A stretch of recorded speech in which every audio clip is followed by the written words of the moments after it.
రాష్ట్రంలో మహిళా సాధికారతకు ప్రాధాన్యతనిస్తూ కాంగ్రెస్ పార్టీ పనిచేస్తుందని పీసీసీ అధ్యక్షురాలు వైఎస్ షర్మిల పేర్కొన్నారు.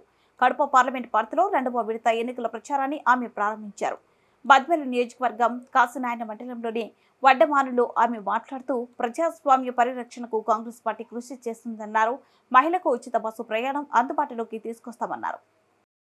అన్న ఒకవైపు న్యాయం ఉంది, ఒకవైపు నేరం ఉంది, ఒకవైపు ధర్మం ఉంది, ఒకవైపు డబ్బు అధికారం ఉంది.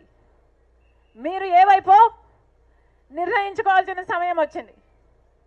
నేనైతే రాజశేఖర రెడ్డి బిడ్డగా మీకు మాటిస్తున్నా, ఎలాగైతే రాజశేఖర రెడ్డి గారు మీకు సేవ చేశాడో, ఎలాగైతే వివేకానంద రెడ్డి గారు మీకు సేవ చేశారో, రాజశేఖర రెడ్డి బిడ్డ కూడా మీకు సేవ చేస్తుంది. రాజశేఖర రెడ్డి బిడ్డను గెలిపించండి.